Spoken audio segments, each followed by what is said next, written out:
Après, t'as le droit de poser des Oui, questions oui. quand tu veux. Et t'as le droit de parler fort. D'accord. Ça serait marrant pendant le podcast, à chaque fois que tu parles. Oui, alors, Alors, moi je Simon, pense Alors que. du coup, Comme Michel, ça. je trouve ça assez intéressant.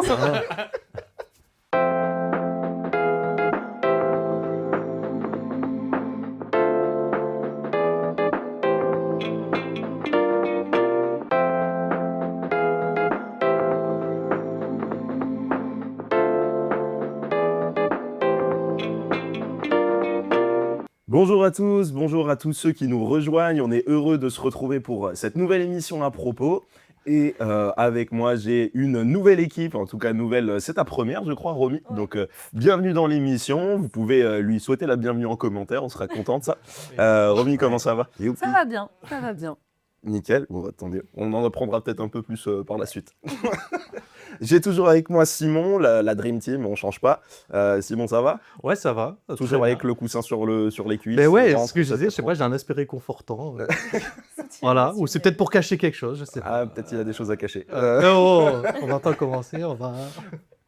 Et Voilà. puis, notre invité d'aujourd'hui, vous savez, notre émission s'appelle À propos parce que c'est pour parler, c'est à propos dans ce qu'on va dire, mais c'est surtout à propos de ce que Jésus fait dans les vies. Et aujourd'hui, on va s'intéresser à ce que Jésus a fait dans la vie de Michel. Michel, comment tu vas? Autant faire se peut. Avant Je sais pas d'être ce que ça veut interrogé, on va faire au mieux. On va faire au mieux. Bah, après, c'est ta vie, hein, normalement. Tu dois... Oui, bah, Tu la connais. ouais. T'as révisé? Ouais, je me suis souvenu de quelques anecdotes. Ah oui, c'était ma vie, ça. C'était ma vie d'avant. Bah écoute, on va commencer directement. Michel, donc on s'est vu pour préparer l'émission avant, et c'est vrai que tu as un témoignage qui est hyper riche, parce qu'il y a plein de choses à dire. Quand on parle avec Michel, en général, on sait qu'il y a plein de choses à dire. Pour ceux qui le connaissent, vous savez de quoi on veut parler. On n'est pas garnier pour rien. Voilà. Voilà. Mais, enfin, en tout cas, tu parles des garnis en général, donc ta famille, et donc toi, tu nais dans une famille où tu es dans une famille nombreuse de 6 enfants. Est-ce que tu peux nous parler peut-être de ton enfance, de peut-être ce premier rapport à la foi que tu as dans cet environnement qui n'est pas tout à fait, qui est chrétien, mais traditionnel, je dirais, c'est ça? Oui, enfin, bon, il y avait des notions de chrétienté, de par le biais de ma mère, plus du côté de ma mère, parce que c'est là où j'ai eu, comme je te l'ai dit la dernière fois qu'on s'est vu, il y avait un petit bouquin. Alors, je ne sais pas ce qui m'a attiré dans ce bouquin, peut-être le côté, les pages, c'était un peu spécial, des missels. Je pense que c'était ce que je devais voir dans l'armoire de la chambre de mes parents. Et donc, ça m'a attiré, et je regardais, comme j'aime bien, tout ce qui est dessin, tout ça, et il y avait pas mal de trucs, et j'aimais regarder ça, donc c'est ce qui m'a attiré, je sais pas pourquoi. C'est quoi Il y avait les une pages attirance. micelles? Tu sais pas ce que c'est, un Non. missel? Un missel, c'est les petits livres que donne la... Oui, alors religion, dans c'est l'église catholique, il y a, pendant très longtemps, on déconseillait aux chrétiens fortement d'avoir une Bible personnellement, et donc ils donnent ce qu'on appelle un missel, c'est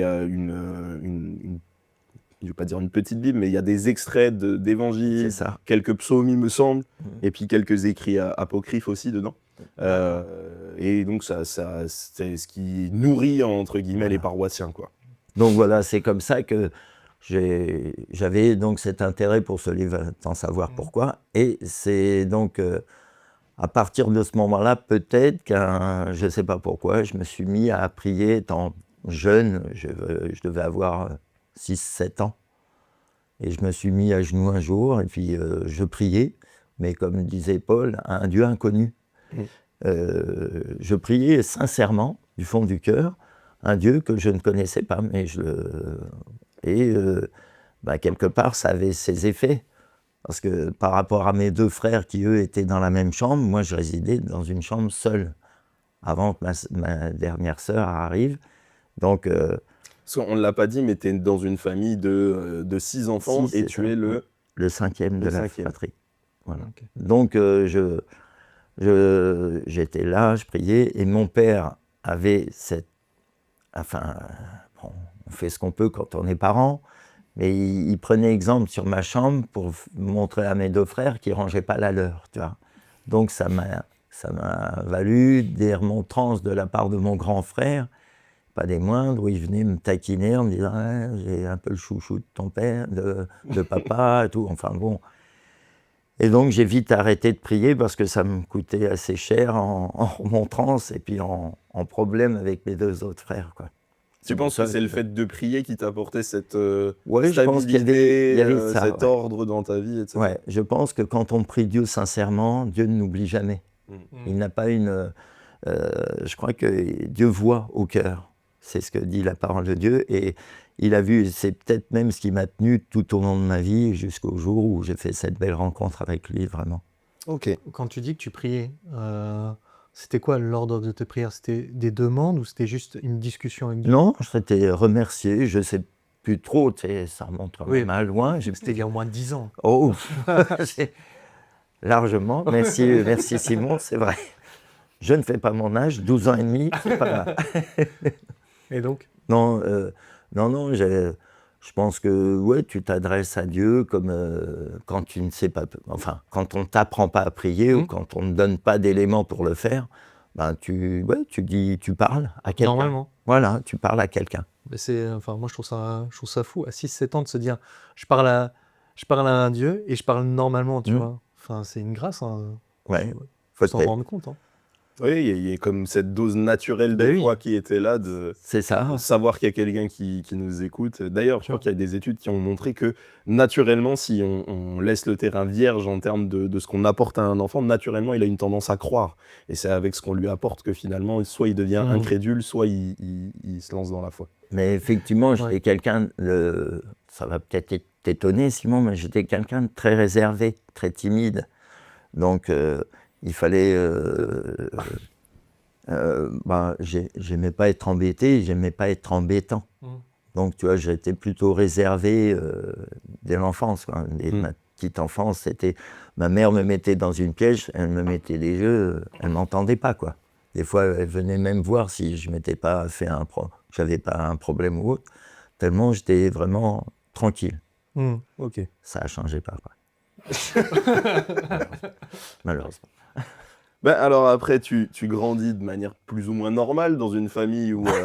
Je boitais pas Ah non, mais je veux dire, à tout de suite. on a eu de tout comme témoignage jusqu'à maintenant dans cette émission et force est de constater que c'est souvent dans le grandissement qu'il y a plein de choses qui se créent. C'est ça. Mais toi, visiblement, tu grandis avec une enfance équilibrée, une famille Oui. plutôt équilibrée, alors sans le Seigneur, mais ça existe quand même des gens bien qui n'ont pas forcément Jésus. ça. Et donc toi, on va dire, le processus de conversion, il va se faire au travers de plusieurs relations amoureuses que tu vas avoir, et on va en parler ensemble. Mais finalement, c'est ces différentes relations de couple qui vont t'amener, avec les circonstances, à rencontrer le Seigneur. Pour l'instant, je dis pas de bêtises. Oui, c'est un peu ça. Oui, c'est vrai que c'est. Ben, en fait, ma vie jusqu'au moment où j'ai fait cette merveilleuse rencontre, ben, elle a été, comment dirais-je, elle a été mouvementée au travers des affaires de cœur.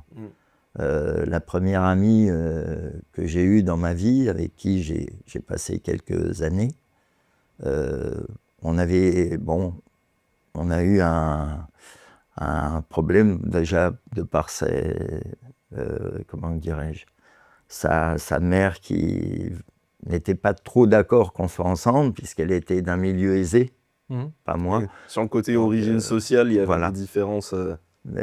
Donc, malgré que j'ai un travail, que j'étais quelqu'un de stable, techniquement parlant, je veux dire, j'étais pas non plus je partais pas dans tous les sens. Il n'y avait pas de drogue, pas d'alcool, quoi. Il y avait de l'alcool de par le biais de mon travail à ce moment-là. Je sortais de l'armée, donc malheureusement à l'armée, on ne nous apprend pas que des bonnes choses. T'avais quel âge à peu près là? 20 ans? Oui, une vingtaine d'années. Ouais. Je suis sorti de l'armée, j'avais une vingtaine d'années. On s'est rencontrés par le biais d'amis que j'avais comme des frères, quoi. Donc c'est par le biais de... Eux, ils étaient en fac, et donc ils étaient dans la même fac, et c'est comme ça que je les ai rencontrés, que j'ai rencontré cette amie. Et un jour, un problème de santé est venu. Elle avait des maux de ventre qui étaient répétitifs. Et sa mère s'inquiète, elle dit « mais t'es sûr que t'es pas enceinte ?» alors qu'elle prenait la pilule. On avait des relations sexuelles, mais elle prenait la pilule, donc on ne s'inquiétait pas plus que ça. Mais c'était quand même récurrent. Et au bout d'un certain temps, sa mère a dit « mais franchement, ton médecin, qu'est-ce qu'il dit ?» Donc elle dit « non, il dit ça, t'as fait des examens de sang ?»« Oui. » Et il a rien, ça a rien révélé. Ben non. Et donc elle va voir son gynéco, elle envoie sa fille chez son gynéco, et son gynéco lui apprend qu'elle est effectivement enceinte, et ce, depuis plusieurs mois maintenant. Wow. Donc sa mère réagit très vivement, elle dit « il est hors de question que tu aies un enfant », parce qu'elle était encore aux études. Et elle dit en plus, elle avait une vue pour sa fille qui était le fait d'être avec quelqu'un de son niveau de vie à elle, en tant que maman. Elle était un secrétaire du Premier ministre du temps de Michel Rocard. Tu vois.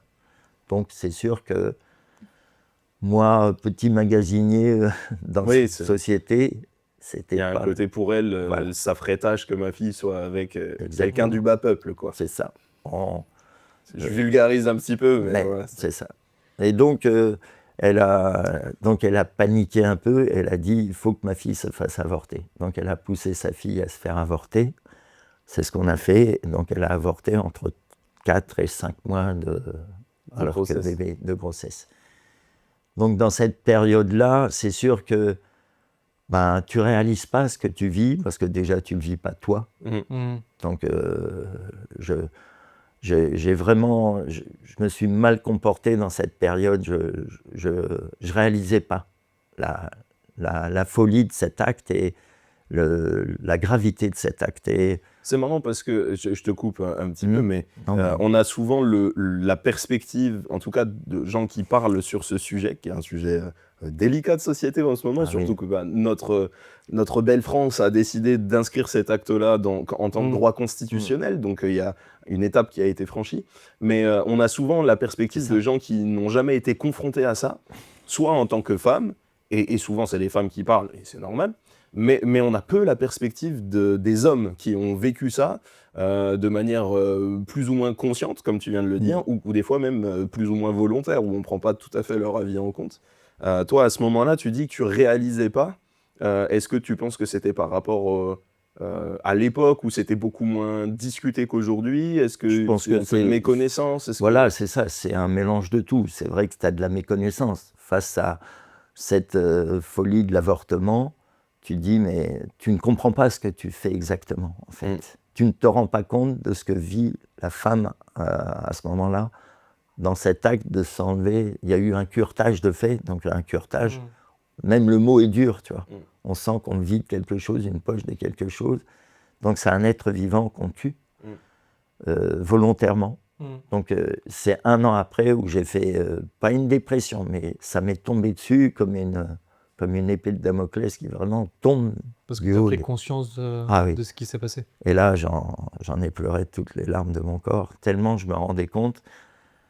Et je ne connaissais pas Dieu à ce moment-là. Non, franchement, je pense, un subconscient, je ne sais pas d'où ça vient, mais tu te dis, waouh, mais quelle folie, quoi. Tu vois. D'accord. Et vous avez rien à dire sur le sujet, vous? Moi, j'ai vécu alors là, à peu près la même chose, mais moi, c'était pilule du lendemain.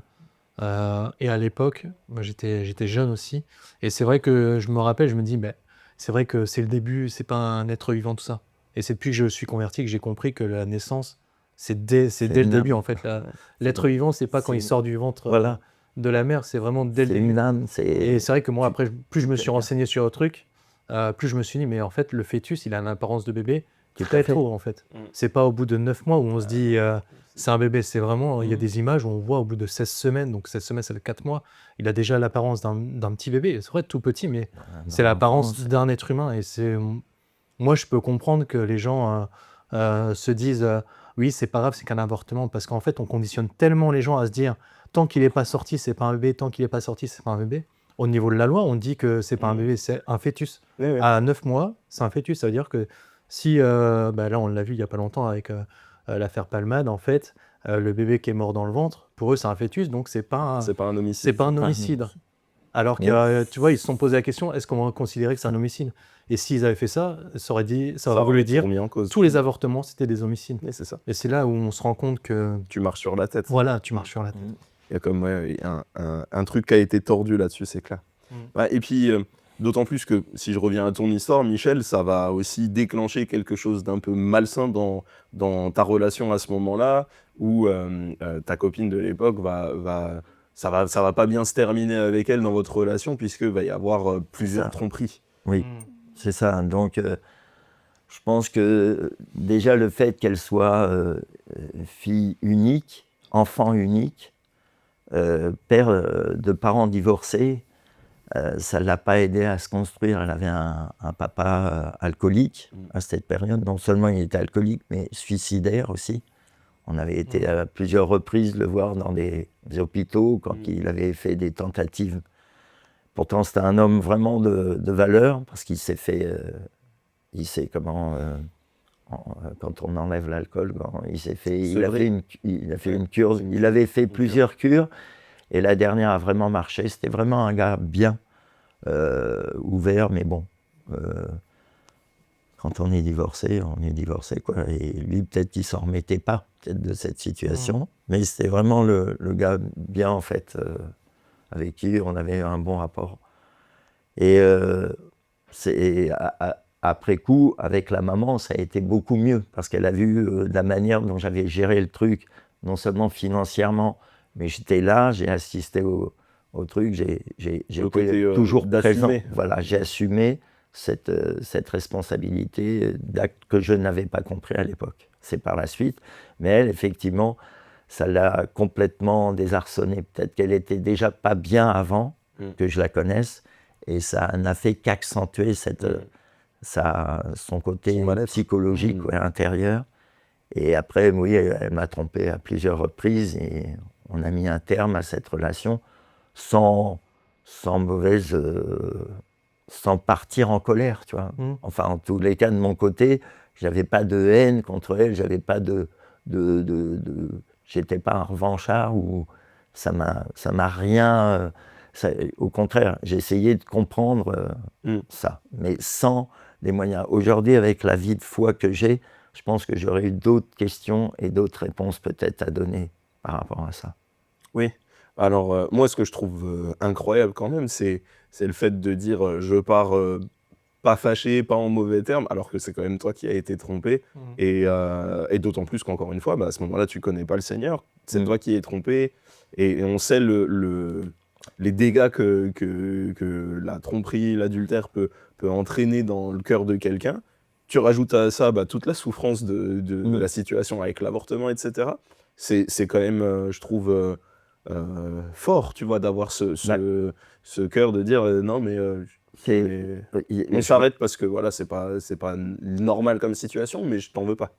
Mais disons qu'en parallèle à ça, j'avais mon frère aîné qui lui commençait à s'approcher Du la vie de Seigneur. foi, voilà, du Seigneur. Donc quand il m'en parlait, moi je comprenais rien, j'avais ma vie, j'avais un bon travail, j'avais mes bons amis, Dieu soit loué, ça aussi ça joue beaucoup, énormément, même pour le bon rétablissement en tous les cas, rester un peu sur les bons rails. D'être bien entouré. Ouais.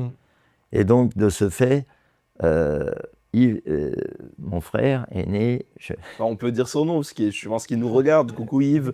C'est vrai que tu n'osais pas dire son nom. Ouais, il fait partie de l'église. Donc, donc il est venu, il m'a apporté un calendrier. Je sais, c'est l'image qui m'est revenue quand tu parlais justement de comment tu peux te rétablir.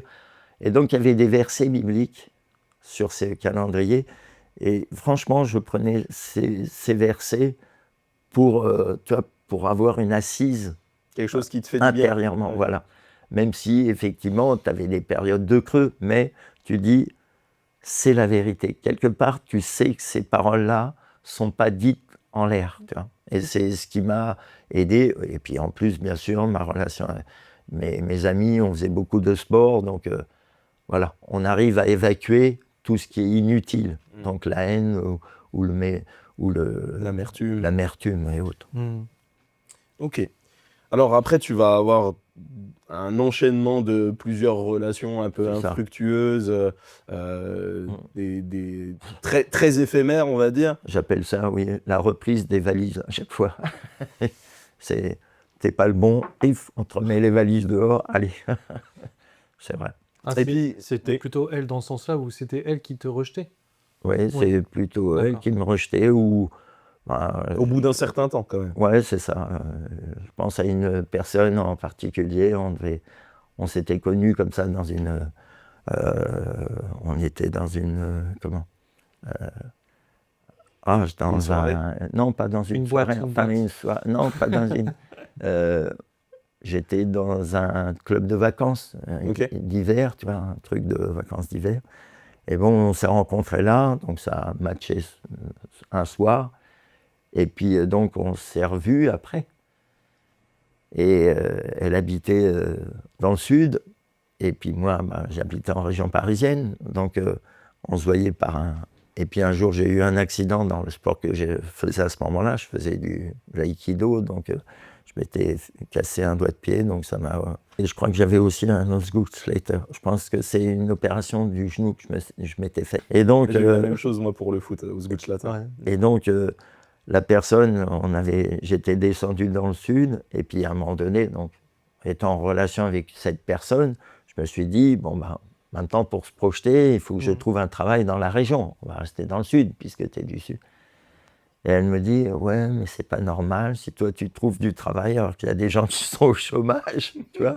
Tu dis, bon, j'ai l'impression que tu es pas en train de... C'est notre...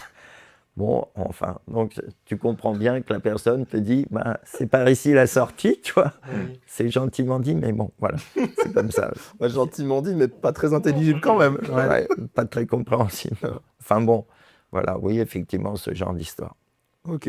Et donc, bon, alors voilà, il y a tout ce parcours qui est là, et puis arrive maintenant on va dire une deuxième grande relation Ouais. avec quelqu'un avec qui tu te projetais de faire ta vie. Pareil. Est-ce que tu peux nous en parler un Donc peu? je rencontre cette personne effectivement lors d'une soirée encore. Décidément, les soirées. Ah, mais c'est... Peut-être pour ça Toutes que les les soirées, soirées sont j'avais- populaires. J'avais J'ai une tout le temps amie au qui combat. nous invitait, mon frère et moi, comme on se connaissait de longue date. Et à cette soirée, elle invite une autre personne, et c'est cette autre personne avec qui on a un flash, je ne sais pas comment on dit. Un coup de foudre. Un coup de foudre. Et donc de ce fait, on décide, on se met ensemble. Enfin, on se met ensemble, non, on ne vit pas ensemble. Mais Vous entamez une relation.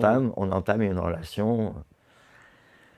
Et comme elle est dans un institut spécialisé, elle est elle est prof dans un institut D'accord. spécialisé. Donc, elle avait fait une demande pour partir autre part. Elle projetait, Demande de elle mutation, ouais. attire une demande de mutation qui est acceptée, et elle part à La Baule, à côté de La Baule. Donc, on lui Donc du prête côté de la Bretagne, c'est ça? en dessous, En dessous. c'est en dessous de La Rochelle.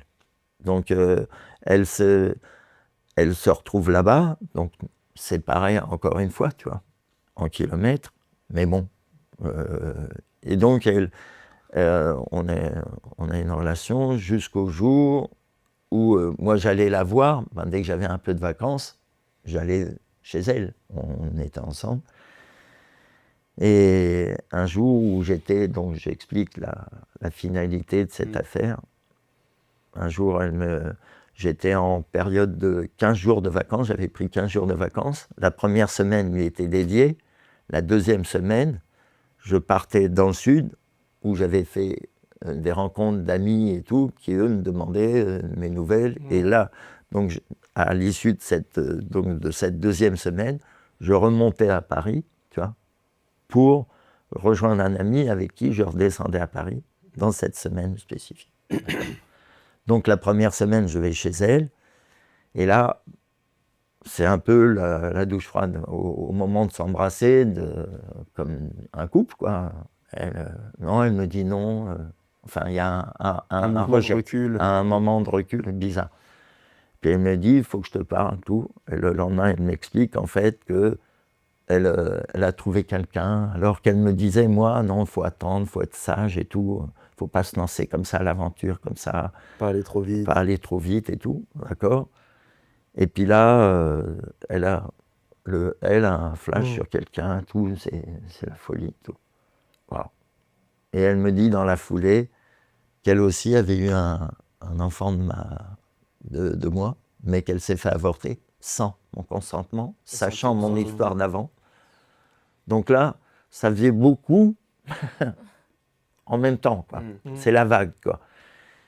Et c'est à ce moment-là où, dans cette période où là, mon frère m'avait un petit peu auparavant, va-t-en savoir pourquoi. Donc toujours Yves. Toujours Yves donc qui me converti à disait, ce moment-là. voilà, qui me dit, tu sais Michel, la vie, il y a des hauts, des bas, et il dit, il y a des fois peut-être, quand les gens t'abandonnent, quand tu ne sais plus où aller, lui qui avait été SDF pendant plusieurs mois, voire même, ouais, ça a duré un bout de temps, il me dit, si tu ne peux plus aller en arrière, si tu ne peux plus avancer ni aller en arrière, ni à droite ni à gauche, et que tu as un mur devant toi, tu regardes au ciel.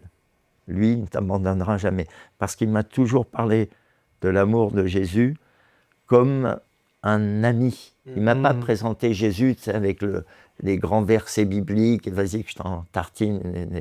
Non, il y allait comme un ami. Il dit, c'est un ami fidèle. Moi, il me l'avait présenté même comme ça. La première fois qu'il me parlait de Jésus, il me disait, j'ai un ami extraordinaire qui peut vraiment faire des choses extraordinaires dans ta vie.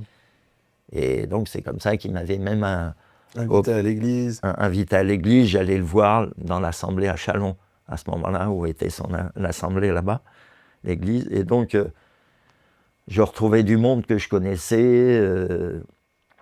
Et donc, oui, j'y allais régulièrement. Il me connaissait, je connaissais le pasteur, je connaissais les gens qui étaient dans cette assemblée. Donc, oui, mais je n'étais pas touché. Pour l'instant, c'est sympathisant. Voilà, les gens c'est sont ça. sympathiques, mais Voilà. je reste près de la porte, on ne sait jamais. C'est très bien. Ben, disons que pour moi, dans ma vie, c'est pas que j'étais dans le déni, mais je ne sais pas pourquoi, dès qu'on faisait un appel, tu vois, de dire qui veut donner sa vie à Jésus, tu sais, comme ça se faisait beaucoup à l'époque, surtout chez nous, là-bas. Toujours d'ailleurs. Ça se fait. Et donc, je disais, ça sent le roussi. Je ne sais pas pourquoi, il y avait une espèce d'appréhension. T'avais quel âge à peu près à ce moment-là? Une trentaine d'années. D'accord. Donc,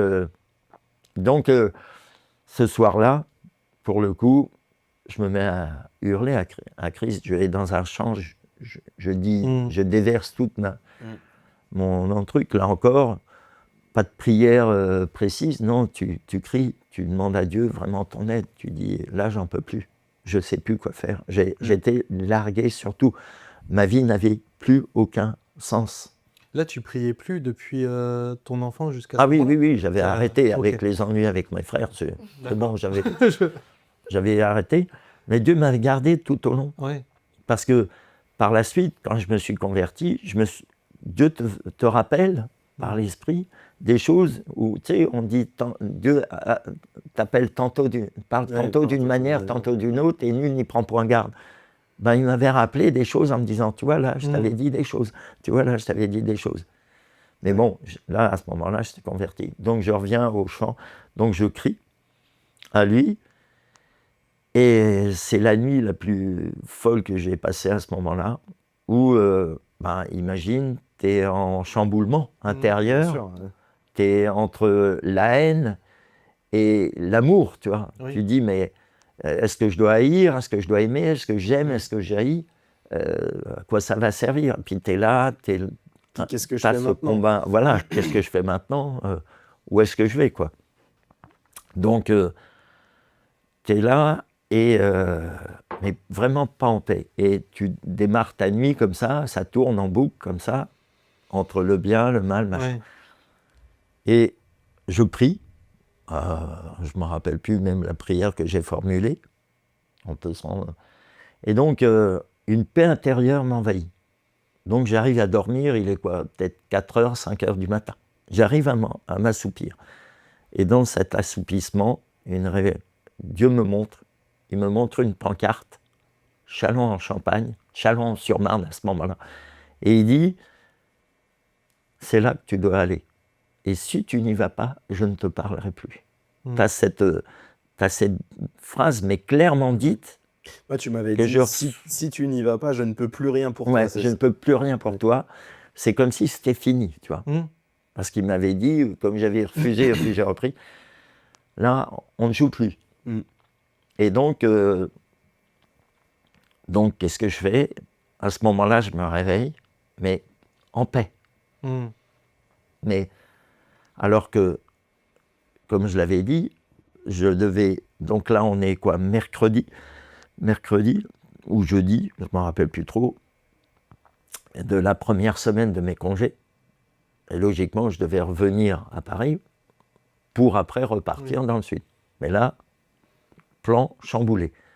Donc, je téléphone à la gare de La Baule. À ce moment-là, je demande, il est 7h du matin, vers 7h du matin, je dois partir.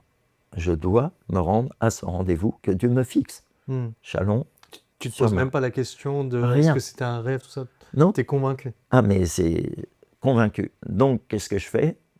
Je téléphone, je tombe même pas sur une personne de service, de service qui peut te donner des éléments de train. C'est une personne qui fait le ménage. Elle me dit, je ne suis pas habilité à faire ça. Je crois, de mémoire. Et elle me dit, et voyant l'intonation de ma voix, elle me dit, bon, mais je vais vous donner quand même les éléments des trains qui vont partir à telle heure. Donc, il y en a un qui part à telle heure. Donc, à ce moment-là, l'amie en question se réveille. Elle ne comprend pas pourquoi je veux partir. Pourtant, ça semble Oui, Ouais, même les les légitime. raisons semblent assez claires. Même sans que tu sois convaincu d'un truc, normalement, à la base. Elle me dit, mais voilà, donc... On peut rester Donc, en bon terme. Oui. voilà. Donc, je lui ai dit non, je dois aller. Donc, elle me dit, oui, tu m'en veux. Non, non, je suis là encore en paix. Une paix qui ne s'exprime pas. Ah ouais, tu peux pas te dire pourquoi. Et donc, en avant l'aventure, je remonte à Paris par le train. Mais là, comme je n'avais jamais pris le train de Paris à Châlons-en-Champagne, Chalon-sur-Marne à ce moment-là, je prenais toujours ma voiture. Je ne savais pas à quelle gare je devais prendre le train. Le seul téléphone que j'avais, c'était une sœur de l'église, puisqu'on se connaissait depuis que mon frère avait quitté la région parisienne. Elle-même habitait en région parisienne. Donc c'était la relation que j'avais avec mon frère, puisqu'il n'avait pas de portable, il n'avait pas de fixe. Donc j'appelais chez elle, chez cette personne. Et donc, elle me dit, écoute, tu as de la chance, 5 minutes plus tard, Yves était parti. Parce qu'ils étaient en mission, on faisait des missions à cette époque-là, sous tente. Et elle dit, et ils faisaient des missions à Saint-Quentin, à ce moment-là. Donc, on était au mois de mai, mai-juin. Et donc, elle me dit, tiens, je te le passe. J'explique à mon frère donc, la situation. Il me dit, bon, écoute, il n'y a pas de souci, tu prends tes liens à 14h, je te laisse le studio, tu viens, tu t'installes et je te retrouve après. OK. Donc, je suis les directives. J'arrive à Chalon-sur-Marne et qu'est-ce que je vois? Mon frère qui m'attend. Et puis, pof, de là, on reprend la voiture pour aller à Saint-Quentin. Et là, de Saint-Quentin, j'écoute une réunion comme j'en avais entendu d'autres auparavant, puisque ça faisait 3 ans, tu vois, que je tournais avec ça. Et donc, là, ce soir-là, j'ai donné ma vie à Dieu. J'étais convaincu qu'il fallait que je donne ma vie. J'étais convaincu. Donc, c'est là où, en fait, comme je le dis souvent dans mon témoignage, j'ai fait descendre ce qui était là, tu vois, et ça a joué. Ça change tout. Hein. Ça change tout. Et donc, j'ai abdiqué. Et donc, de ce fait, voilà, j'ai donné ma vie à ce moment-là. Et puis, le pasteur, lui, il me connaissait quand même. Ça faisait quand même 2-3 ans, oui, même 3 ans, où il me voyait faire des allées et venues comme ça. Puis, à un moment donné, il me dit, toi, t'es mûr pour être baptisé. Donc, il a saisi cette occasion pour te dire que j'étais vraiment très au fait de la Bible. Et à un moment donné, Tu sais, on ne faisait pas des préparatifs comme on les fait aujourd'hui pour Pour les baptiser. les baptêmes. Je lui ai dit, mais à quel moment, comment que ça se passe pour être circoncis, tu vois? Alors il m'a dit, bon, on va voir comment, je sais plus, il avait ironisé à sa façon, toujours.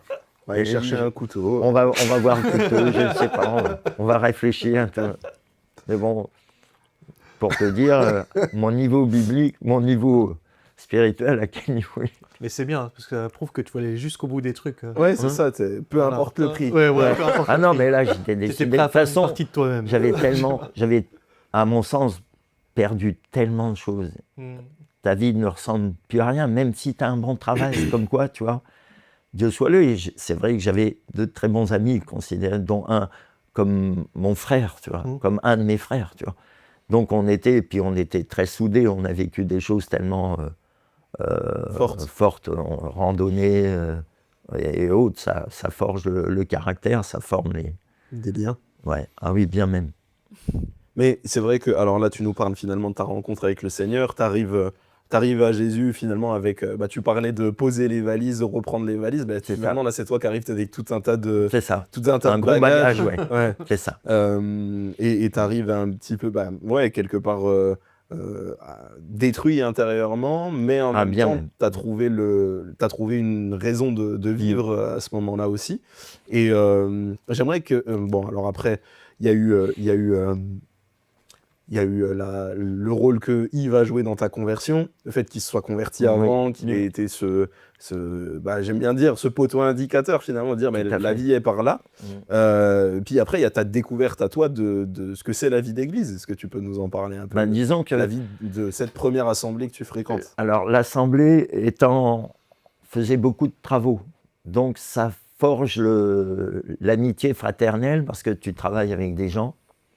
Donc à ce moment-là, le pasteur me dit, tiens, je vais te mettre avec ce frère-là qui va te conduire, avec qui tu vas travailler, quoi.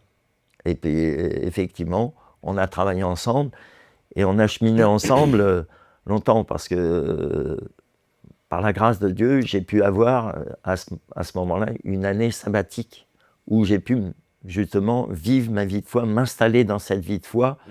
Il m'a donné vraiment ce temps où j'ai pu vraiment prendre le temps de connaître, finalement. voilà, m'enraciner dans cette vie spirituelle. Et donc en plus ce frère était vraiment,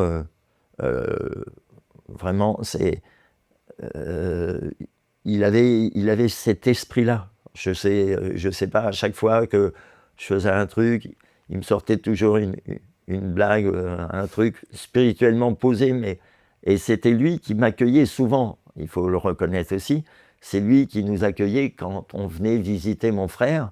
Des fois, Yves n'avait pas la possibilité de nous héberger, donc c'est lui qui nous accueillait chez lui, ce frère-là en question. Il n'était pas marié à ce moment-là. Mais quand je l'ai revu, ce frère, qui me connaissait quand même, au travers des différents passages que je faisais au sein de l'Assemblée, là, il venait et puis il me dit, il nous hébergeait, il connaissait mon pote, il connaissait... Donc c'est comme ça qu'on a cheminé ensemble aussi, ce qui m'a vraiment fortifié dans ma foi et encouragé.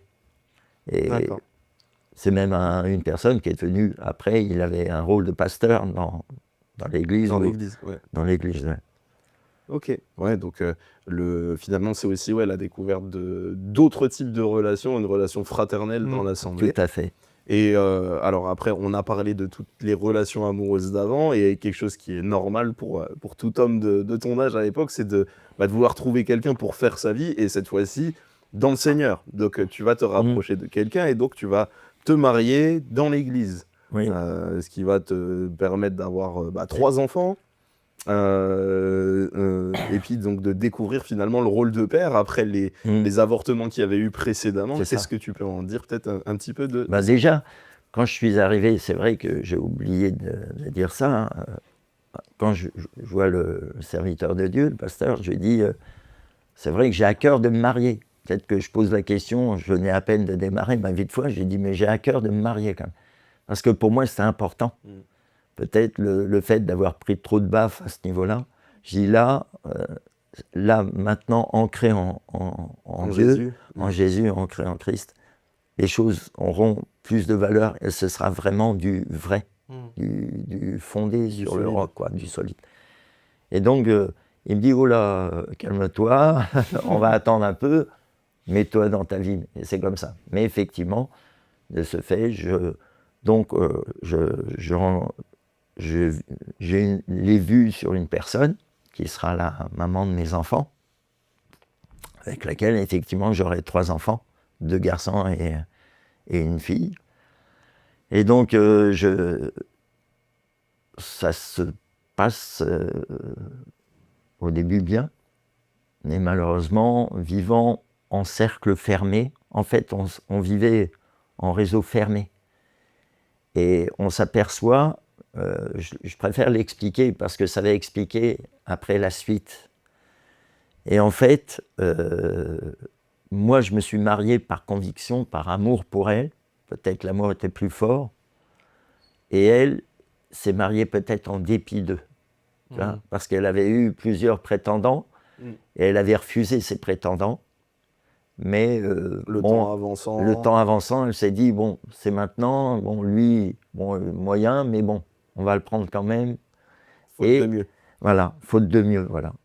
Et c'est pour ça que tu dis en cercle fermé, parce qu'en fait, comme vous n'étiez pas ouvert à d'autres églises, vous ne voyez pas d'autres personnes d'autres églises, c'est ça que tu veux dire? Étrangement, on avait des rapports avec d'autres assemblées, puisqu'on faisait des missions avec d'autres assemblées, on s'associait à d'autres assemblées. Du même groupe. Du même groupe, exactement. Et on voyait d'autres. Mais pour nous, l'Église, et il y avait une phrase qui était mal dite, c'est dit « Celui qui quitte son assemblée est pire qu'un infidèle ».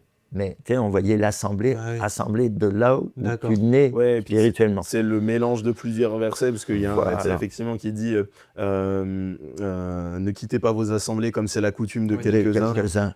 Mais effectivement, il n'est pas à prendre dans ce sens-là. Et donc, c'était une méconnaissance, tu vois. Okay. Et donc, on a vécu en vase clos. Oui. Et donc, de ce fait, en plus, avec les activités, on avait quand même une activité relativement abondante. Le seul jour de repos qu'on pouvait avoir, c'est le lundi. Mais encore, tu récupérais ce que tu n'avais pas eu l'occasion de faire. Puis quand tu travailles, c'est ça de repos. Oui. Ouais, c'est ça. Déjà. Mais on était quand même très dans l'action. Oui. Entre les missions, les machins et tout. On pourrait même dire activiste. Ah oui, bien même.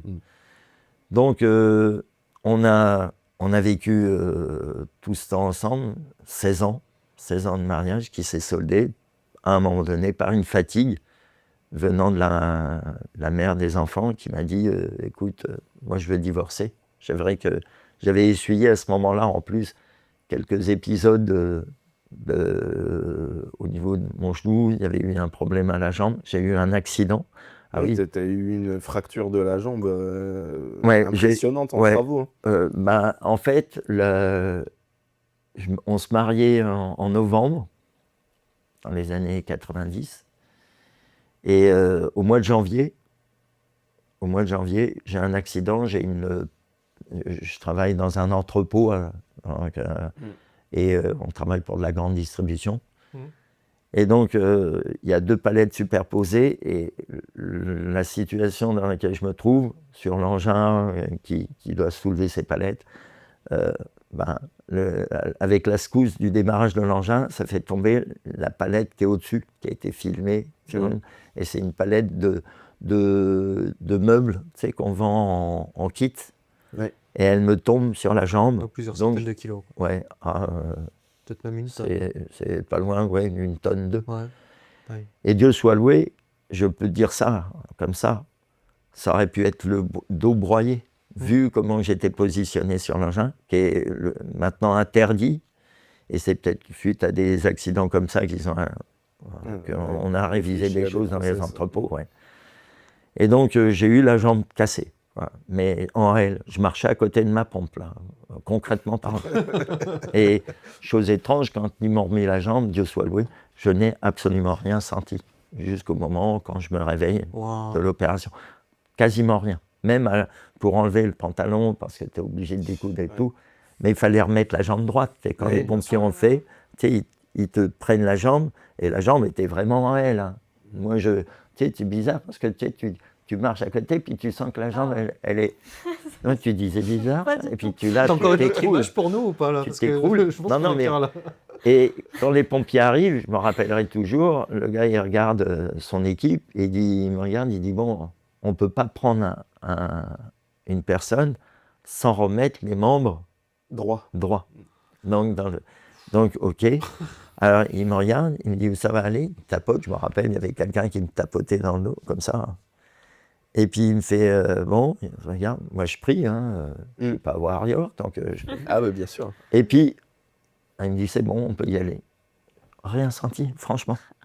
Et donc, après, le seul moment, peut-être, c'est quand elle a un peu tiré sur la jambe. Là, ça a piqué un peu, mais c'était vraiment désuet, quoi, comme douleur. Donc, non, après,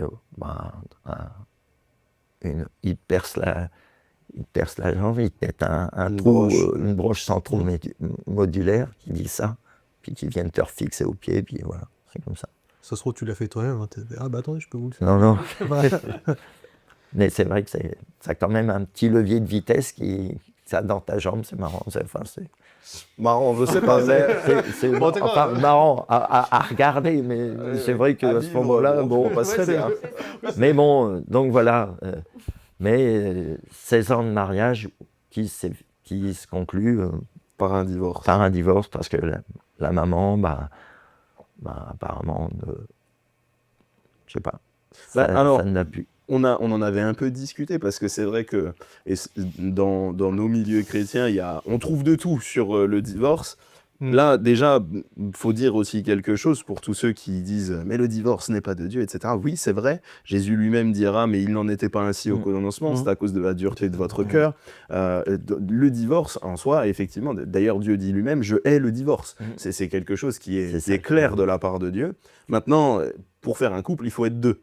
Tu diras, ce divorce, finalement, tu vas plus le subir qu'autre chose. Parce qu'il y a comme tu le disais tout à l'heure, il y a des conceptions du mariage qui, dans ton cœur et dans le cœur de ta femme de l'époque, ne sont pas les mêmes. C'est ça. C'est ça. Je pense qu'on n'a pas mis les billes de la même manière. Logiquement, oui, les deux ne feront qu'une seule chair.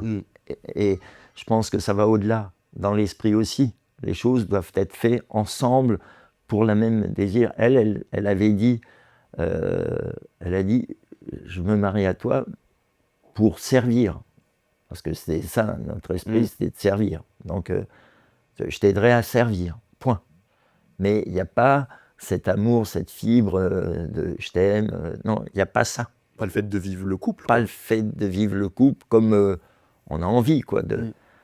Mais bon, sur le coup, je ne comprends pas trop le côté intérieur de cette pensée-là, quoi, de ce raisonnement-là. Je ne le comprends pas.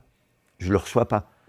Pour moi, ça veut, oui, ok, ben oui, c'est bien, si tu t'investis. Pourtant, bon, on a eu la grâce, mais je pense que au troisième enfant, elle l'a déjà pas trop aimé elle voulait s'arrêter peut-être qu'à 2 enfants, et on a eu un troisième. Ça a accentué son désir de se séparer de ma personne.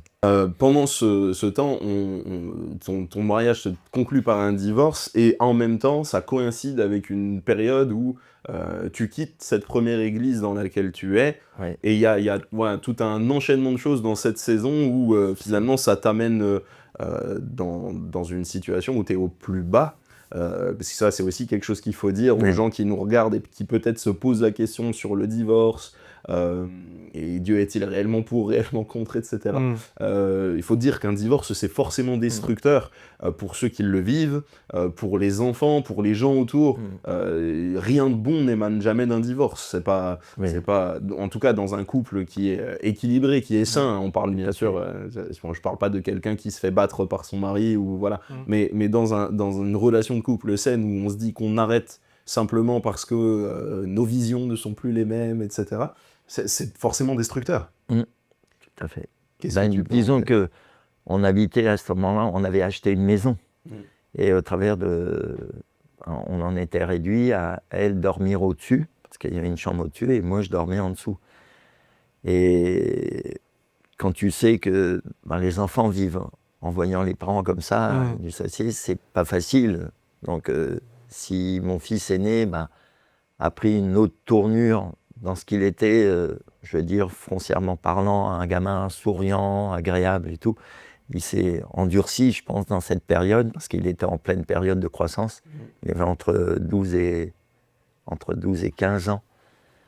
Ça a duré sur une longue période, comme en 2009. Ouais, je crois que c'est à peu près 2009, 2010, 2011, tu vois. Et c'est pour un enfant qui se construit, c'est pas le bon moment, c'est pas la bonne période de voir des parents se déchirer. Et c'est ça qui fait que toi, en tant que père, alors que moi, je sais ce que c'est que de perdre des enfants, j'en avais encore une bonne cicatrice, enfin de bonnes cicatrices. Donc tu dis, là, mince, on m'arrache mes enfants, quoi. Et je sens qu'au travers de ce divorce, on m'arrache mes enfants. Ça, c'est un truc, c'est compliqué. C'est compliqué. Et donc, j'essaye d'employer mon temps à apaiser mon âme, alors qu'il y a un combat intérieur continuel, quoi, de dire, mince, mais là encore, je dois changer tous les plans, je dois revivre autre chose, mais quoi? Puisque je pensais avoir atteint le côté, pas perfection, mais allez, c'est solide, on y va, puis c'est pour la vie. Et donc là, je me dis, non, c'est pas ça, quoi. Et oui, effectivement, là, je perds complètement pied. Enfin, je sais plus trop. Là, pour moi, Ni où aller, ça me renvoie au jour où j'avais prié dans ce chant, où j'ai dit, mais voilà, j'en suis encore réduit à ça, quoi. C'est important ce que tu dis par rapport au divorce, par rapport aux enfants, tu vois. Parce que souvent, dans nos sociétés, que ce soit pour un divorce, que ce soit pour un avortement, on parle souvent de la mère, mais on parle très rarement du père, tu vois, de l'impact que ça a dans sa vie. Moi, je sais que si je perdais un de mes enfants, tu vois, ou là, je n'espère pas qu'il y aura un divorce, tu vois, mais le déchirement de savoir que mes enfants seraient séparés de leur père, tu vois, séparés de moi, je le vivrais très mal, tu vois. Et on a toujours ce truc en disant, bon, s'il y a un divorce, la garde ira à la mère, et puis le père donnera de l'argent et tout. Mais j'ai envie de dire, mais c'est pas juste une question d'argent. Et les gens, ils se rendent pas compte que nous aussi, on a des émotions et que même si on le montre pas, même si on n'en parle pas, il y a quand même quelque chose d'important et que voilà, un brisement quand même. Tu les vois pas grandir de la même manière, t'as plus le même impact, puisque après ils vont entendre, en tous les cas au début, un mauvais son de cloche de ma personne. Ils se rappellent où on met peut-être le doigt dessus de nos faiblesses, parce qu'il y en a malheureusement quand on vous met, quand on met la pression de quelque chose. Oui, puis même tes maladresses dans un foyer, je veux dire, tout le monde a des points négatifs aussi, et c'est facile de pointer les points négatifs des uns et des autres, tu vois. On m'a fait le reproche d'être pas souvent à la maison quand j'allais aider à droite à gauche pour des travaux, puisqu'on faisait souvent des travaux dans différentes assemblées. On m'a fait un reproche par une personne un jour. Je tombais des nues parce que chez cette même personne, on travaillait aussi, tu vois. Et ton grand-père, on travaillait ensemble, des fois, il aurait été surpris de cette réaction, parce qu'il dit, attends, t'es bien content qu'on vienne travailler chez toi, puis maintenant t'en fais un reproche. Maintenant que c'est fini, c'est trop. Donc, et les gens te lâchent, quoi. C'est là où tu t'aperçois que... tu te retrouves vraiment seul. Tu es seul intérieurement, jusqu'au jour où un jour j'ai plus de vie d'assemblée, parce qu'on avait quitté notre assemblée pour des raisons qui sont... ça allait plus, quoi. C'était plus en correspondance avec ce qu'on spirituellement, ça allait plus, quoi, ce qu'on voulait vivre dans la foi. Ouais. Et donc on n'avait plus de vie d'assemblée. On avait réessayé une autre expérience, mais ça s'était voué par un échec aussi. Donc on se retrouve là, donc plus de vie d'assemblée, le divorce là en cours, la procédure est engagée. Et donc je prie quand même Dieu, et je dis, Seigneur, faut que je vive une vie d'assemblée, ça va me rééquilibrer, je sais que je perds des choses là, je commençais à descendre. Et donc je prie, et en allant, je réparais une table pour m'occuper l'esprit, je réparais une table. Et donc, je vais à Brico Dépôt, on peut le dire? Oui. Ça va, À Châlons. À Châlons-sur-Marne. Et donc, qui je rencontre? Un pasteur qui avait accueilli, qui avait ouvert son église justement pour l'enterrement de ton grand-père. Oui. Et donc, ce pasteur-là, américain, que je salue parce que vraiment c'est un homme excellent. Don Marshall, ouais. Que je salue, je bénis Dieu pour cet homme et son foyer. Et donc, je le croise, et puis lui, américain, tout, alors, il me reconnaît. Oh, tu fais super bien l'accent américain. Ah oui, non, mais je l'ai surtout bien côtoyé. Et donc, il me salue. Ouais, Michael, ouais. On va pas y aller par là. Et donc, on va rester tranquille. C'est sérieux. Et donc, enfin, pour l'instant. Et donc, qu'est-ce qui se passe? On rentre dans le magasin, il m'explique que lui aussi est dans les travaux, les travaux, tout ça. Puis à un moment donné, il me pose cette question, et toi, comment ça va? Et là, je lui annonce que je divorce. Il me prend dans ses bras, et il me serre, et il pleure, et le frère derrière avec qui il était, lui, il se met à prier, et il pleure. Waouh! Je dis, écoute, Seigneur, ça c'est une belle réponse que tu me fais. Enfin, quelqu'un qui prend ma douleur, tu vois. Et c'est là où il me dit, voilà, t'es un oiseau blessé, Michel. Moi, tu viens dans mon assemblée, et puis il n'y a pas de souci. Or, bien sûr, dans son assemblée, on ne travaille pas les fruits de l'esprit. Les dons de l'esprit, pardon. Les dons de l'esprit. Mais c'était quelqu'un aimant, qui aime. Ils ont un énorme potentiel avec les jeunes et tout. Et franchement, c'est quelqu'un qui m'a appris beaucoup à ce niveau-là, à parler aux jeunes. Il a pris mes enfants quand on allait chez lui. Il a ouvert ses portes de chez lui avec son épouse. Franchement, il a accueilli mes 3 enfants. Mais super, on faisait des jeux et tout chez eux. On était invités à manger. Et même au sein de l'assemblée, c'est des gens très avenants et tout. J'ai vraiment... je bénis Dieu pour ce temps qu'il m'a permis d'avoir, à me reconstruire, tu vois, intérieurement. Mais vraiment, j'étais tombé assez bas, tu vois. J'ai du 100% que Dieu te donne quand tu fais cette rencontre merveilleuse avec lui. J'en étais réduit à 20%, tu vois. Oui, il y a comme une destruction au-delà juste du côté sentimental. Ça a même attaqué ta vie de foi. Oui, c'est ça. Et finalement, c'est grâce au Seigneur, mais via Don Marshall et toute l'église d'Ao que ta reconstruction reprend. Se refait petit à petit. Et il te dit, oui, tu es un oiseau blessé et que Dieu va te restaurer, va te guérir, c'est ça, hein. C'est ça. Et donc, alors tu l'as dit, il y a aussi tu as été gagné dans un groupe, dans un mouvement où les dons de l'esprit étaient présents, enseignés, pratiqués. Et à un moment donné, tu ressens aussi ce manque-là.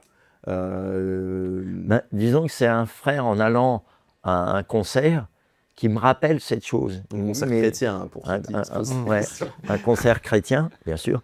Stéphane Kerry, on va le citer quand même. Et donc j'étais invité dans une assemblée et il me dit, en allant, c'est lui qui m'emmène à ce concert, et il me dit, mais ça ne te dérange pas de ne pas utiliser les dons de l'esprit, toi ça ne te manque pas? Je lui dis, sur le coup, je ne savais pas trop quoi répondre parce que Don Marshall m'avait un peu briefé sur ce frère, tu vois, parce qu'il devait certainement lui reposer la question lui-même à Don. Donc je lui ai dit oui, c'est après coup. Et puis faut préciser, c'était un frère de cette église-là. C'était pas quelqu'un d'ailleurs qui essayait de te était débaucher. mal vu parce que justement, il reprochait à Don Marshall de ne pas enseigner là-dessus et pratiquer ses dons. Donc, je lui ai dit oui, mais bon, sans plus sur le moment. Mais c'est après coup, effectivement, en réfléchissant. Et puis, là, j'ai un petit flou artistique dans le timing des choses, comment ça s'est fait jusqu'à l'arrivée, à mon arrivée à Reims. C'est en fait... il y a aussi ton frère, encore mon frère, voilà, qui me propose, puisque à ce moment-là, j'avais repris un appartement. J'avais dû donc quitter la maison normalement, comme ça se fait lors d'un divorce. Donc, je reprends mes valises, j'étais toujours à Châlons-en-Champagne, mais on me propose d'habiter une petite maison en face de chez mon frère, donc à Mourmelon-le-Petit. Donc là, je reprends impeccable. Là, Une tu avais à peu petite près quel maison. âge à ce moment-là? Alors là, j'ai la quarantaine passée, ouais. Ok. 40. Et donc, je m'installe là. Et donc, qu'est-ce que je fais? Je vis ma vie tant que bien que mal, mais là, je sens que je descends. Et un frère, malencontreusement, dans une assemblée, m'a amené à la pornographie, tu vois. Dans une période où tu n'as plus de femmes et tout. Et là, la pornographie m'a atteint. C'est une gangrène, tu sais, du manque, tu vois. Et ça m'a tué. Parce que là, tu n'as plus personne, tu as honte. T'as honte, tu sais que c'est pas cool. Pourquoi tu es attiré à ça? Et c'est une gangrène qui a traîné longtemps. C'est vraiment un mal, Ah oui, c'est oui. une addiction, mais on ne se rend pas compte de l'addiction que c'est. C'est terrible de tomber là-dedans. Et ça, en plus, dans cette même période, mon fils est né, ayant trouvé du travail, ne voulait plus venir chez moi. Et il a incité sa sœur, il me dit oui, tu vois papa, c'est un peu n'importe quoi, avec en plus les échos que la mère devait avoir à ce moment-là. Donc il dit c'est pas utile d'aller là-bas, ça sert à rien. Donc mes 3 enfants, en fait, plus ça allait, moi ils avaient envie de venir me voir, tu vois. Donc là je redescends encore d'un escalier et je ne sais plus comment ça vient un jour. Avec la dérivée de Steve Verita où il te Voilà. propose de venir. Mon frère Yves et sa femme Patricia me dit tiens, il y a Steve Verita, donc des prophètes. Un couple de prophètes, oui. Un couple de prophètes, ils me disent viens voir tout. Donc je vais à Reims. J'appréhendais, dans l'église, voilà, porte ouverte. parce que je ne voulais pas retrouver que les gens me posent des questions sur mon passé, parce que dans l'assemblée où on était, on accusait facilement. Tu sais. Ah ben si, t'es arrivé ça, c'est parce que t'as fait ça, t'as fait ça. Tu vois. Il y avait un côté culpabilisant. Alors déjà, j'avais déjà eu ma douche avec tout ce poids des années passées, donc j'avais pas envie de revivre ça, mais bon, j'y suis allé, et ça s'est même très bien passé. Et donc de ce fait, je reprends. Et je discute, et j'en viens à retrouver ton père, la famille. Et donc, je discute avec le serviteur de Dieu, je lui explique ma situation, et puis il comprend, il prie pour moi. Mais moi, ce qui me désolait, je dis, mais je ne pourrais plus vivre en couple, chose que j'avais à cœur de vivre, avec toutes ces histoires du passé. Je disais, mais c'est ça aussi qui me donne envie de vivre une vie de couple avec des choses pour remontrer à mes enfants que oui, peut-être que je n'ai pas été un père toujours à la hauteur d'événements, mais je ne suis pas aussi pourri qu'on prétend. Tu vois, j'ai aussi des valeurs et je pense que j'ai envie quand même de les exprimer. Et il me dit oui, donc t'inquiète, Dieu contrôle. Mais tu culpabilises parce que quand tu lis la Bible, tu dis celui qui divorce, comment peut-il se remarier? Puisque tu vois, il y a presque comme pas une malédiction, je dirais, mais tu ne peux pas te remarier. C'est pas à prendre à la légère. Voilà, avec un divorce. Et j'étais dans ce combat-là. J'ai dit c'est fini pour moi, puisque j'ai divorcé. Pour moi, j'ai divorcé en tant que chrétien. Je peux plus revivre une vie je peux plus me remarier. C'est terminé. Et comment je vais faire? C'est quoi l'histoire? Et c'est un frère de l'église qui, lui, qu'on se connaissait de Châlons, mais lui avait été parti à Mulhouse, justement. Et c'est là où il me dit, connaissant la situation, il me dit, mais attends, je vais te présenter un Va pas homme, trop vite. va pas trop vite dans ta réflexion. Il me dit, je vais te présenter un homme de Dieu, un pasteur, Jean-Marie Rébet. Et il me dit, je vais te le présenter, tu vas voir qu'il a une autre conception de ta vision à toi. Il va t'expliquer un peu. Et étayer bibliquement. Voilà, étayer bibliquement le questionnement que tu as et qui est peut-être un peu faussé. Et donc c'est là où je le rencontre. Et là il me dit, et il démonte tout à fait le truc, mes raisonnements faux que j'avais à ce moment-là. Il me dit, mais vos mariages n'étaient pas conformes à ce que dit la parole de Dieu. dans ce que vous viviez. Donc, c'est sûr que tant que ça marche. Mais ce genre de mariage, c'est quand même plus brinque-ballant qu'autre chose, quoi. Il n'y a pas cette force de l'esprit dans laquelle les choses se font spirituellement parlant. Donc c'est comme ça Comme que... je disais tout à l'heure, pour être un couple, il faut être deux. Si dès le départ du mariage, tu étais tout seul dans la ferme, t'as pas formé un couple en réalité. On n'avait pas de préparatifs au mariage, il n'y avait pas tout ça. Ça se faisait un peu à l'arrache, quoi. Et donc de ce fait, hein, tu dis, il m'a vraiment enlevé ce poids que j'avais toutes ces années durant, tu vois. Toute la culpabilité. Toute la culpabilité. Et donc, je continue ma vie dans ma vie de foi chez Don Marshall, mais à un moment donné, Patricia, donc la femme de mon frère, me dit à un moment donné, tiens, toi qui chantes, parce que j'avais rencontré un frère dans l'assemblée de chez Don Marshall, qui m'avait engagé dans une chorale, et donc je chantais dans cette chorale, mon prof m'avait donné des cours de chant, tout. Donc elle me dit, tiens, toi qui chantes maintenant, est-ce que là, il y aura un besoin chez nous, est-ce que tu serais intéressé? Alors, je lui ai dit, je ne sais pas, il faut voir. Tu sais, j'étais un peu... Bon, j'étais bien chez Don, quoi. Et donc, je vais quand même voir à ce rendez-vous.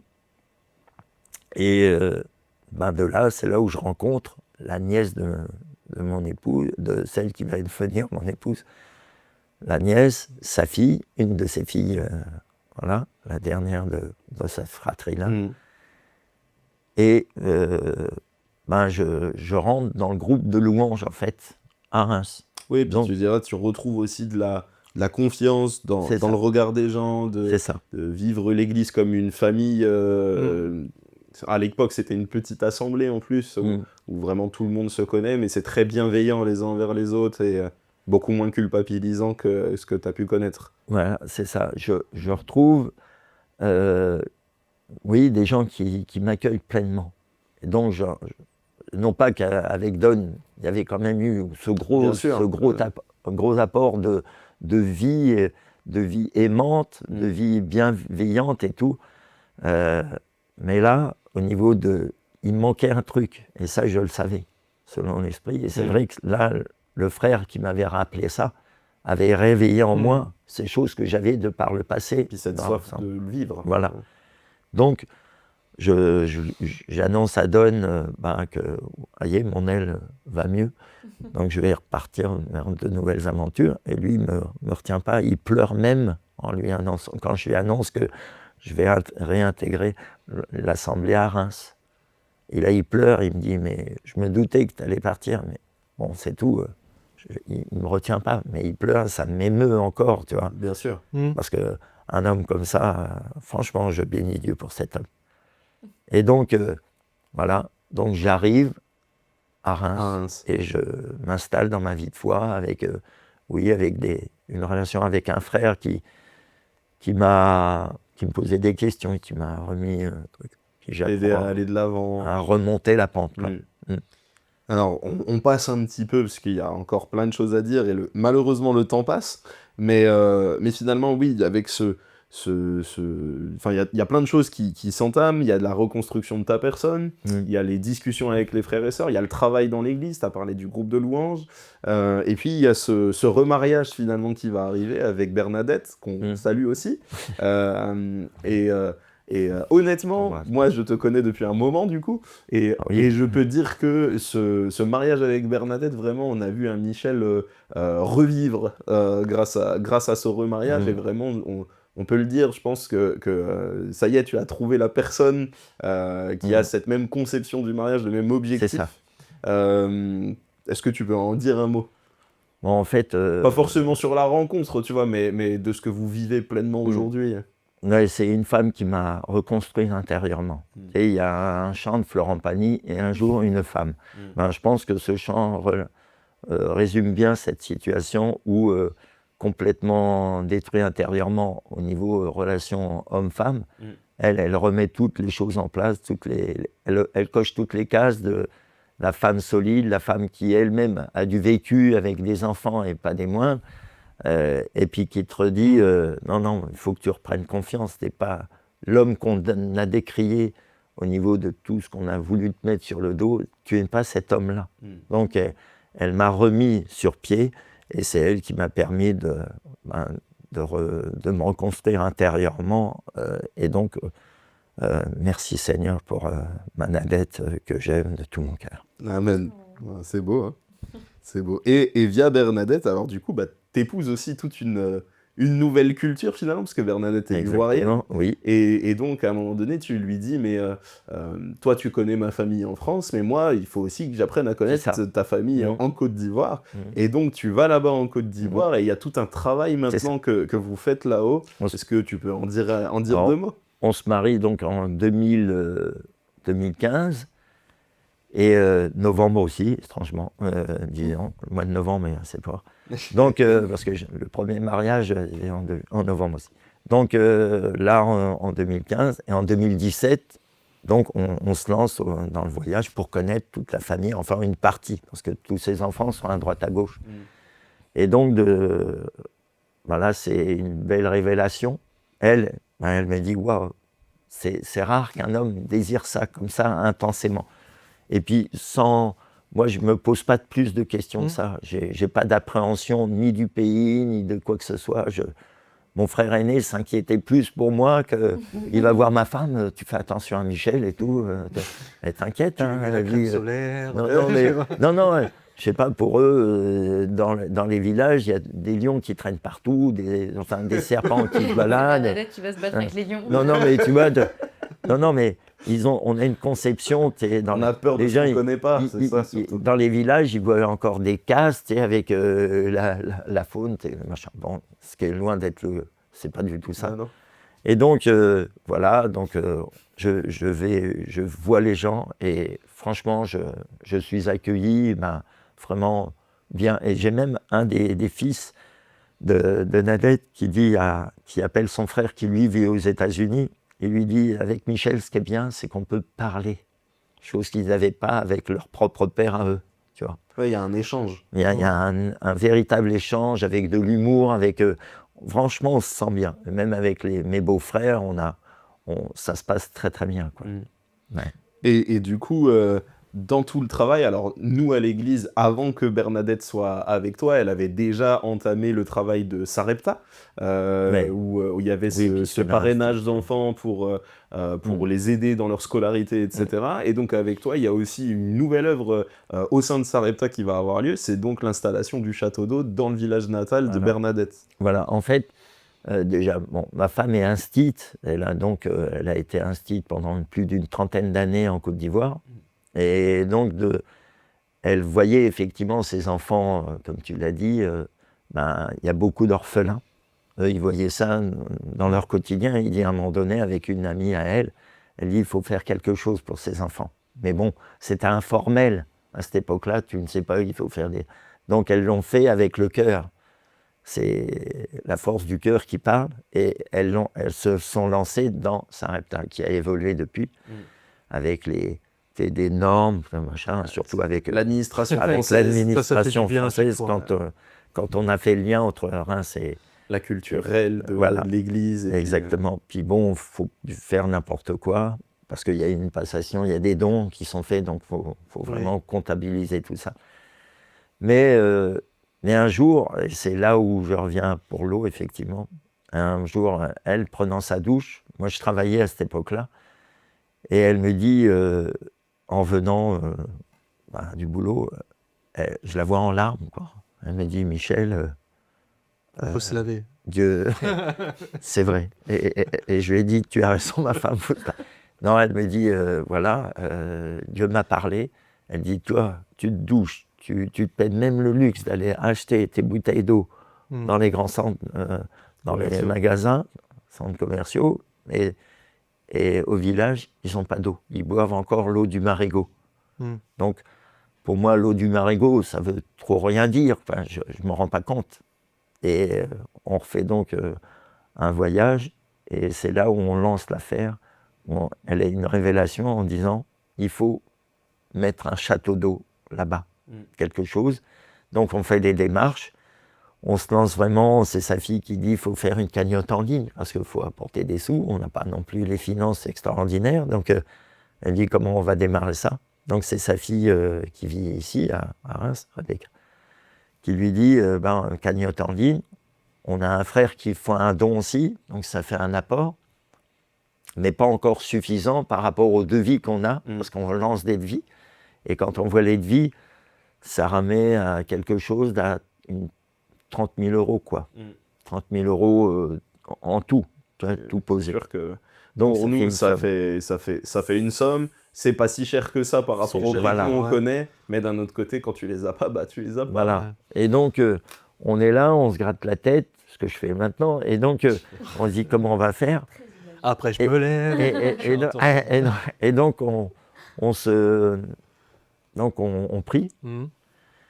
Et puis, effectivement, les choses n'évoluent pas, parce que le château d'eau, il est là, mais...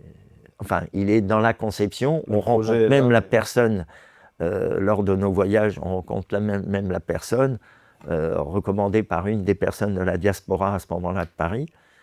Et le gars, vraiment très bien, très bon mental. J'aime beaucoup sa vision, même s'il n'est pas chrétien. Il est même bien musulman. Mais le gars, vraiment, un très bon fond, très bon... Oui, et puis de voir vraiment une bonne la âme. finalité du projet. Il y a des gens qui n'ont pas d'eau, quoi. Parce que faut rappeler aux gens que là, Bernadette, elle dit ils boivent l'eau du Marigot, qui en plus n'était pas à côté du village. Il y avait des kilomètres et des kilomètres à faire à pied. Si, il est à côté. Mais après, ils avaient quand même de l'eau. Mais c'est les enfants qui pompent l'eau. Enfin, l'eau est meilleure, mais c'est les enfants ou les femmes qui viennent prendre l'eau. C'est ça. Et quand tu soulèves les bassines, c'est une charge de 30 kilos qui te chope sur la tête. Donc imagine toutes les problématiques de santé et tout. Moi, j'ai encore cette image où tu vois la gamine qui porte ça à bras comme ça. Elle a 5 ans, la gamine. Tu vois. Et c'est beaucoup d'enfants. Non pas que les hommes ne sont pas là, eux, ils sont au champ, mais bon, à côté, mais pour les femmes, c'est draconien et elles font plusieurs allers-retours pour remplir les bassines chez elles. C'est ce que je dis, au fur et à mesure de la journée, ça te fait des kilomètres avec des charges. Oui, c'est ça, à charger, décharger, oui, d'accord, en ce sens. Et donc rien que ça, effectivement, c'est pas concevable. Et donc, on arrive... On n'a pas de solution, en tous les cas financièrement parlant, pour progresser pour fabriquer ce château. Sauf un jour, une personne vient nous voir, je rentre du boulot, là aussi, je vois ma femme, la personne en question, et la personne, ma femme me dit « Assieds-toi », la personne veut nous parler. Et elle dit « Voilà, j'ai eu à cœur par rapport à ce que vous avez dit du village, je vous fais un don. » C'est gentil. Mais quand elle montre le don, on avait prié, on était dans la période du mois de janvier, il y a 2 ans, je crois, 2 ans. Et elle dit, voilà, je vous fais un don de 10 000 euros. Je vois le chèque. J'ai dit non, faut pas exagérer et tout. Elle dit quoi? Ça veut dire que tu n'acceptes pas mon argent? Elle était presque vexée. J'ai dit non, c'est pas ça, c'est que ça fait drôle, quoi. Faut bien réfléchir. Ouais. Et pour le coup, ça a lancé tous les feux étaient ouverts pour lancer. La personne était disponible pour mettre le premier château d'eau. Toute l'équipe est partie et tout. Et c'est comme ça que l'aventure a commencé. Et aujourd'hui, le château d'eau est fini, il est construit. Alors non seulement il y en a un, il y en a eu un deuxième et tout. Alors on doit encore des sommes, c'est un fait, mais on essaye d'épurer notre dette au travers des récoltes d'eau, parce qu'on finance quand même. Oui, ça s'autofinance. Ça s'autofinance, ce qui était prévu aussi. Et donc, les gens commencent à payer. On a de très bonnes nouvelles, de très bons échos actuellement. L'eau, ça fonctionne. Ça n'a pas été sans complications, parce que toute chose nouvelle, c'est sûr que c'est pas toujours facile à mettre en place. Faut un changement de mentalité, faut être constamment présent, ce qui n'est pas le cas actuellement. Avec la distance. Avec la distance, faut un peu bousculer les gens pour toujours réexpliquer. Donc on a fait ça, mais il y a un deuxième château d'eau qui s'est installé depuis, parce qu'il n'y avait pas cette puissance pour le premier, parce qu'il faut savoir que le village comporte quand même plus de 3000 personnes. C'est quand même pas un petit village, quoi. C'est un gros village. Ouais, ça ressemble à une ville, quand même. Oui, c'est un petit... Mais en fait, il y a plusieurs ethnies. Donc, il y a le côté d'Ida en contrebas et en montée, parce que le village fait un peu en pente, tu vois, comme ça, et en hauteur, c'est les Baoulés, et après, tu as quelques Djoula et autres. Donc, tu as quelques ethnies qui se sont rajoutées. Donc, effectivement, il fallait une puissance d'eau. Il y a assez de capacité. Mais là, récemment, on a appris ça il y a quelques mois maintenant. Il y a l'État qui s'est intéressé à remettre de l'eau. Là, alors, on n'a pas compris, les gens du village, nous, on s'y est pas rendu, parce que c'est assez récent, où les gens nous annoncent que l'État s'intéresse à mettre un château d'eau là. On dit, mais non, il y en a déjà deux. Qu'est-ce que vous venez faire vous voulez... Non, mais en fait, ils vont reprendre l'eau du village de là, parce qu'il y a assez d'eau, semble-t-il, je le souhaite, pour irriguer d'autres villages. D'autres villages à côté. Pour fournir à d'autres villages. Donc ils ont tout amené. ce que vous avez impulsé va aussi rejaillir et bénir aussi. Exactement, d'autres choses. Et ça, c'est très récent, là. C'est un mois ou deux à peine. Okay, ouais. Et en plus, encore quelque chose de récent aussi, et là on est complètement sur le sujet, c'est que au niveau de l'école, sans compter l'école qui est existante au village, où on a effectivement, on s'est intéressé aux sanitaires, parce que là c'est... Et ça c'est le projet en ce moment là de ça. C'est le projet et qui avance, qui évolue bien. Une des personnes de la famille de Bernadette a eu, lui, à cœur de faire aussi un lycée. Parce que les enfants, dès qu'ils sortent du collège, du collège, faut aller au lycée. Et lui, il est prof lui-même, donc il a fait un collège. Et là, le collège est fini et tout, mais il demande d'être accordé à l'eau.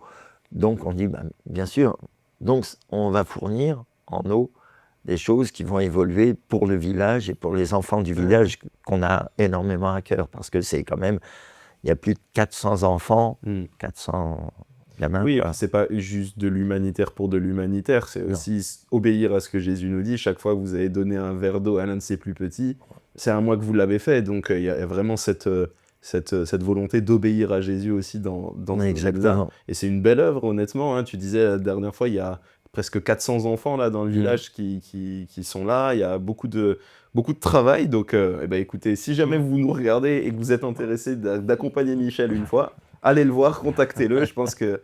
Alors, on n'a pas encore, parce qu'en plus, mon beau-frère nous a construit un truc de fou, parce qu'on avait réservé, on voulait avoir un pied-à-terre là-bas. Quand ma femme me disait, on pourra avoir un petit pied-à-terre. Ouais, le petit pied-à-terre, il fait 300 mètres carrés. Il n'y a pas d'autre château, quoi. Alors, et mon beau-fils, celui qui nous accompagne toujours dans nos périples là-bas, quand on va là-bas, quand il voit l'étendue de la demeure, il me regarde, il me fait, mais tu construis une église? J'ai dit, ça je la garde parce que c'est pas bête. Ça je la garde, c'est une prophétie que tu es en train de... Mais non, 300. Et je pense que à terme, ce sera un endroit, quand nous on n'y sera pas, que ça puisse bénir d'autres personnes et tout. Mais c'est vrai. Ouais, en tout cas, moi je suis hyper encouragé à chaque fois que tu reviens, tu vois, avec ces nouvelles de comment ça avance, du travail qui est fait. Parce que vraiment, c'est une bénédiction, on est encouragé, puis on est heureux de vous avoir dans l'église. Tu fais aussi, on va pas trop en parler parce qu'on arrive vers la fin, mais tu fais un bon travail dans l'assemblée, tu es toujours à la louange, en dépannage ou pas en dépannage d'ailleurs, tu es toujours... Il y a un groupe de maison qui se fait chez toi. Voilà, sans être dans l'activisme que tu as pu connaître, tu es vraiment disponible aussi pour que Dieu t'utilise, et on est heureux de t'avoir parmi nous. Amen. Amen. Et ben écoute, ça conclut ton témoignage. Pour terminer ce temps, j'avais demandé donc à Romy qui est là, qui n'a pas beaucoup parlé, mais qui va parler maintenant. Attentif. J'ai demandé de préparer un partage. Finalement sur le pardon et la reconstruction, d'autant plus que on le voit, hein, quand un homme est reconstruit vis-à-vis de tout ce qu'il a vécu avant, ça peut donner aussi de belles œuvres comme tu as pu nous les partager. Romy, c'est ton tour. Merci, d'accord. 1, 2. Non, mais alors moi, quand tu m'as parlé de pardon, bon, c'est pas très original, mais le premier verset qui m'est venu, du coup, c'est dans Matthieu 18, 21 à 22. Donc, alors Pierre s'approcha de Jésus et lui dit « Seigneur, combien de fois pardonnerai-je à mon frère lorsqu'il péchera contre moi ? Est-ce que ce sera jusque 7 fois ?» Et Jésus lui dit « Je ne te dis pas jusqu'à 7 fois, mais jusqu'à 70 fois 7 fois. » Et en fait, ce que je me suis dit, c'est que la parole de Jésus, elle peut paraître tellement dure. Je trouve, alors surtout peut-être ma génération, on ouvre beaucoup le dialogue sur un peu prendre soin de soi, mettre des limites par rapport aux autres, etc. Et certes, c'est important. Pour autant, je trouve qu'on arrive parfois dans le déséquilibre de l'incompréhension en fait du pardon et d'en faire presque une fragilité. Et je pense que dans ce verset, la parole peut être dure si on la comprend pas, parce qu'on a l'impression de se dire ok, donc on est chrétien, on doit se laisser marcher dessus, on doit pardonner et pardonner, accepter, accepter. Et pour moi, c'est complètement minimiser en fait ce que devrait être le pardon. Et alors personnellement, moi j'ai eu un bouleversement de ce que c'était quand j'ai reçu le pardon de Jésus. Pour le coup, c'est la meilleure image et de ce que ça nous apporte à nous. Le pardon de Jésus nous libère, nous guérit, ramène de la lumière là où il faisait tout noir. Et je pense en fait qu'on a souvent du mal à le voir comme ça, mais je pense que quand nous on offre notre pardon, on reçoit un petit peu de ça quand même. Pour moi, c'est vraiment le levier quelque part où en fait, je dis quand je pardonne quelqu'un et je trouve qu'on le ressent dans ton histoire, en fait, ça va être le levier pour la guérison parce que c'est là que va aussi avoir cette scission, je dirais, entre qui je suis et ce que l'autre m'a fait. Parce que voilà, quand on subit parfois des paroles difficiles ou peu importe ce qu'il y a à pardonner, on peut se mettre dans notre boîte avec notre colère et puis en fait, ça finit par toucher notre identité, etc. Il peut y avoir des blessures tellement profondes qu'on a l'impression que pardonner, ce serait presque faire un cadeau à l'autre. Alors que finalement, c'est aussi des fois se détacher de ce qu'on m'a dit, de ce qu'on m'a fait et revenir dans l'identité que Dieu veut nous donner à la base. Donc, je trouve que le pardon, on peut le voir vraiment, en tout cas dans des choses profondes, comme toi par exemple, pour le coup, tu as eu vraiment beaucoup de trahison, beaucoup de choses difficiles. Et pour moi, un pardon dans des situations comme ça, c'est quand même une manifestation miraculeuse de l'amour de Dieu déjà en nous, parce que concrètement, il y a des choses, humainement, c'est tellement impardonnable. Donc c'est son amour en nous, son amour pour nous, et même, j'ai envie de dire, envers l'autre. Parce que je pense que dans certaines situations, pouvoir regarder quelqu'un dans les yeux et lui dire « je te pardonne », alors que possiblement il nous a fait des choses terribles, je pense que même pour l'autre, ça peut être un bouleversement. Où en fait, c'est une manifestation de l'amour de Dieu en nous, et je trouve que c'est un témoignage puissant. Même pour les autres, que ça peut être un bouleversement en fait dans les deux sens, quoi. Et puis, finalement, le petit point que j'avais, c'est tout simplement qu'on a reçu le pardon et qu'on devrait le donner.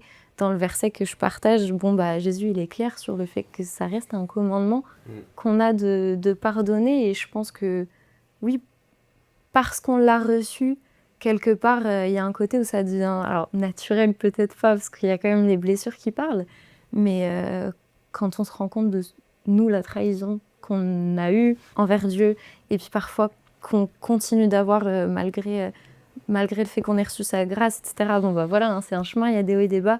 Je me dis, mais si lui a pu me pardonner et me pardonner continuellement, en fait, ça donne envie de déverser ce que nous, la grâce qu'on a reçue, quoi. Moi, je trouve qu'elle a raison, c'est un lâcher-prise, en fait. On ne s'appartient plus à soi, c'est ce qu'explique la Bible, cette espèce de ce qu'on appelle la mort à soi-même, quoi, ce qui est la recherche de chacun dans ce qu'on est et ce qu'on n'est pas. Tu vois, de dire, je connais mes valeurs, mais je connais aussi mes défauts. Dieu la parole de Dieu est un miroir, donc on sait où est-ce qu'on va avec lui, et on sait ce qu'on veut, et on sait pourquoi on choisit Christ, on sait qu'on a un travail à faire intérieurement, et ce travail n'est pas en fait difficile en soi, à partir du moment où il est accepté de plein cœur. Donc, on sait qu'on chemine tous ensemble de la même manière, avec la même volonté, et c'est ça qui fait que la famille de Dieu est belle en soi, et au travers de ce qu'on partage, de ce qu'on véhicule, et là, il n'y a pas d'âge, il y a juste une association de cœur, tu vois. Et c'est ça que j'aime en Christ, c'est cette association de cœur qui nous permet d'être stable malgré les coups, malgré les difficultés, malgré le passé compliqué. C'est ça qui nous donne envie, tu sais, quand on dit Dieu c'est un roc, tu vois, c'est là, on construit sur un roc, quelque chose qui est immuable, qui est éternel, qui bougera jamais. Parce que cet amour, il est puissant, il nous est enseigné et on avance avec ça, avec cette force-là qui ne nous appartient pas en quelque sorte. On le découvre chaque jour un peu plus profondément et c'est ce qui fait qu'on est solide malgré les coups, malgré les difficultés du moment. On apprend, je vois que j'ai 2 jeunes parents là, tu vois, on apprend, on voit avec l'expérience des anciens, mais on encourage les autres, tu vois. C'est ça la vie pour moi qui est donnée aujourd'hui. C'est ça que j'aime à découvrir avec Christ. Tu vois. C'est clair. Ce que j'ai aimé sur ce que tu as dit, le pardon, en fait, quand on est dans le monde, pour nous, c'est une faiblesse dans le monde. C'est genre, si tu pardonnes, ça veut dire que tu es un peu lâche, ça veut dire que tu n'arrives pas à prendre position et tout. Alors que quand on comprend l'importance du pardon, quand on comprend la force qu'il y a derrière, on se rend compte que le pardon, c'est la plus grande force qu'on peut donner à l'autre. Parce que le pardon, justement, c'est la caractérisation de l'amour qu'on donne à l'autre. On se dit, je m'efface pour dire que je t'aime. C'est-à-dire que le différent qu'il y a entre nous est moins important que l'amour que j'ai pour toi. Et c'est là où on voit que l'amour que nous, on a pour les autres, c'est pas une faiblesse, c'est vraiment une force, c'est ce qui nous caractérise. C'est là où c'est ce qui montre que nous, on est des disciples. Justement, on ne va pas réagir avec notre colère, on ne va pas réagir avec nos frustrations, on ne va pas réagir avec nos blessures que ça a pu nous faire, des blessures qui peuvent parfois s'entendre en se disant ben voilà, j'ai été trahi, j'ai été blessé, j'ai été humilié. Mais ce n'est pas ça qui va définir la relation qu'on a avec l'autre. C'est l'amour que Dieu a mis en nous qui va définir notre relation avec l'autre, qui est plus forte que tout le mal qu'on a pu nous faire. Le pardon nous permet justement de nous construire en Christ. Et c'est ça qu'on doit garder en fait. C'est pas ce que l'autre nous fait du mal, c'est l'amour de Dieu qui nous fait du bien qui doit primer sur notre relation avec Dieu. Ouais, et puis je pense la raison pour laquelle dans le monde on peut voir ça comme une forme de faiblesse, c'est que pardonner, c'est forcément quelque chose qui est axé vers l'autre. C'est pas vers soi-même. Quand tu décides de pardonner, t'es pas en lien avec toi-même. Toi, t'as aucun problème avec toi-même. C'est forcément qu'il y a eu une intervention extérieure, et tu l'as dit un petit peu. J'ai l'impression quand même qu'aujourd'hui, on est beaucoup sur moi et moi. Centré sur soi-même. Centré sur soi-même, mais quand on lit la Bible et qu'on voit ce que Jésus nous demande, il parle de peu de choses qui nous concernent, nous, en direct. Et c'est des choses sur lesquelles on est très en regard, en disant mais oui, mais je suis une créature merveilleuse, c'est vrai, Dieu le dit, mais ce que Dieu me demande à moi finalement, c'est d'être un adorateur en esprit, en vérité, mais après pour le reste, tout ce que Jésus a impacté, c'est des choses qui vont concerner les autres. Exactement. Et aujourd'hui, on est dans une société où tu as le côté de dire et moi, quel est mon bénéfice? Qu'est-ce que j'en retire? Qu'est-ce que je peux grappiller là-dessus? Qu'est-ce que ça m'apporte? Mais Jésus dit aimez-vous les uns les autres. Jésus dit de se pardonner les uns aux autres. D'ailleurs, tu l'as dit, c'est pas une option. Et moi, j'aime dire que le pardon, c'est un choix, c'est une décision, mais c'est surtout une décision qui est en lien avec ton salut, puisque Jésus dit si vous ne vous pardonnez pas les uns aux autres, je ne vous pardonnerai pas non plus. Donc il y a cette dimension qui est là où ouais, c'est compliqué. Il y avait un homme de Dieu que j'avais j'avais écouté quand j'étais justement sur un lit d'hôpital. J'avais le temps, donc. Et André Adoul, celui qui a fait Tournesol, qui a fait ce petit bouquin pour enfants que beaucoup te connaissent, peut-être pas toi. Ben non, mais pourquoi tu me... Non, mais peut-être. Mais, et donc, il parlait justement dans une cassette qu'on m'avait prêtée. À cette époque-là, il y avait des cassettes. Et donc, il parlait du pardon. Et il disait, le pardon est divin. Et il ne sera que divin. Le pardon, humainement parlant, n'existe pas. Le vrai pardon ne peut être que divin. Et c'est parce qu'on a cette source-là du divin, on a cette eau-là fraîche du divin en nous, qu'on peut vivre pleinement ce pardon. On n'a plus de... C'est une logique spirituelle. On vit une logique spirituelle dans le pardon. Dieu m'a pardonné, on a compris la grâce, on a compris l'amour de Christ. Donc, ben oui, hein, en avant pour pardon. C'est pas que j'ai pas d'autre choix, mais j'ai envie de vivre ça C'est ça. sans contrainte. Parce que de toute façon, on s'emprisonnerait soi-même. Mhm. Sans le pardon, on s'emprisonne, on s'enferme. Et tu l'as dit, sans le pardon, il n'y a pas de guérison possible, il n'y a pas de reconstruction possible. Tu arriveras forcément à un point où tu vas tourner en rond parce qu'il te manque ça. Exactement. Il te manque ça, et tant qu'il te manque ça, mais Dieu peut pas t'utiliser pleinement. Tant qu'il te manque ça, tu vas avoir des réactions démesurées par rapport aux autres dans certaines situations. Tant qu'il te manque le pardon, finalement, l'œuvre de Christ pour ta vie est pas complète. Et il manque quelque chose. Jésus a dit tout est accompli à la croix, parce que justement, c'est par la croix qu'on est pardonné. Donc, Amen. je crois que c'est une bonne phrase pour finir. Hein. Attends, tout est accompli, on est pardonné par la croix. Amen. Amen. Eh bien, écoute, Michel, je te laisse prier pour terminer. Et puis après, on va se laisser là.